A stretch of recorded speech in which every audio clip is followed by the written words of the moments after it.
ಸ್ನೇಹಿತರೆ, ಇಂದು ನಾವು AIDSO ವಿದ್ಯಾರ್ಥಿ ಸಂಘಟನೆಯಿಂದ ದಾವಣಗೆರೆ ತಾಲೂಕಿನ ಸುಲ್ತಾನಿಪುರ ಹಳ್ಳಿಗೆ ನಾವು ಭೇಟಿ ಕೊಟ್ಟಿದ್ದೀವಿ. ಈ ಸರ್ಕಾರಿ ಶಾಲೆ ಪರಿಸ್ಥಿತಿ ನೋಡಿದ್ರೆ ಇನ್ನೂ ಎಂತೆಂಥ ಶಾಲೆಗಳನ್ನ ನೋಡಬೇಕಪ್ಪ ನಾವು ಅಂತ ಅನ್ನಿಸ್ತಾ ಇದೆ. ತುಂಬ ಅಧೋಗತಿನಲ್ಲಿದ್ದಾವೆ ಶಾಲೆಗಳು. ಇದು ಈ ಸುಲ್ತಾನಿಪುರ ಪ್ರಾಥಮಿಕ ಶಾಲೆಯ ಶೌಚಾಲಯ. ಇದು ಕಟ್ಟಡ ಕಟ್ಟಿನೇ 10 ವರ್ಷ ಆಯಿತು. 10 ವರ್ಷಕ್ಕೆ ಇಷ್ಟು ಪಾಳು ಬಿದ್ದು ಹೋಗಿದೆ ಸ್ನೇಹಿತರೆ. ಇಷ್ಟು ಕಳಪೆ ಮಟ್ಟದ ಬಿಲ್ಡಿಂಗು, ಎಲ್ಲ ಬ್ರೇಕ್ ಸಹ ಆಗೋಗಿದೆ ಬಿಲ್ಡಿಂಗ್ಗಳಲ್ಲಿ. ಸೊ ಅದ್ರ ಪಕ್ಕ ಇರೋದು ಕಿಚನ್, ಅಡುಗೆ ಮನೆ. ಈ ಅಡುಗೆ ಮನೆ ಅಡುಗೆ ಮಾಡ್ತಾನೆ ಇಲ್ಲ.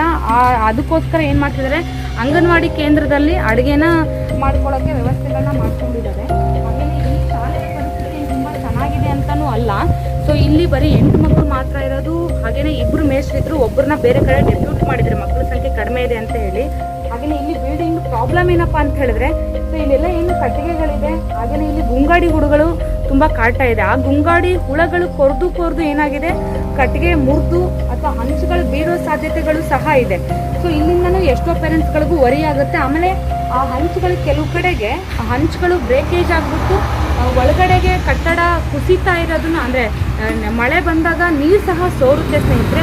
ಇಂತಹ ಕಟ್ಟಡ ಇರಬೇಕಾದ್ರೆ ಯಾವ ತಂದೆ ತಾಯಿಗಳು ಸಹ ಇಂಥ ಶಾಲೆ ಕಳಿಸಲ್ಲ, ತುಂಬ ಹಿಂದೇಟು ಆಗ್ತಾರೆ ಸ್ನೇಹಿತರೆ. ಈ ನಿಟ್ಟಿನಲ್ಲಿ ಇದಕ್ಕೆ ಈ ಒಂದು ಹೊಸ ಕಟ್ಟಡನ ಸ್ಯಾಂಕ್ಷನ್ ಮಾಡಬೇಕು, ಅವಶ್ಯಕತೆ ಇರುವ ಟೀಚರ್ಸ್ಗಳನ್ನ ಕೊಡಬೇಕು ಅಂಥೇಳಿ ನಾವು ಸರ್ಕಾರಕ್ಕೆ ಅಥವಾ ಜಿಲ್ಲಾಧಿಕಾರಿಗಳಿಗೆ ಈ ಮೂಲಕ ನಾವು AIDSO ವಿದ್ಯಾರ್ಥಿ ಸಂಘಟನೆಯಿಂದ ಆಗ್ರಹಿಸ್ತಾ ಇದ್ದೀವಿ.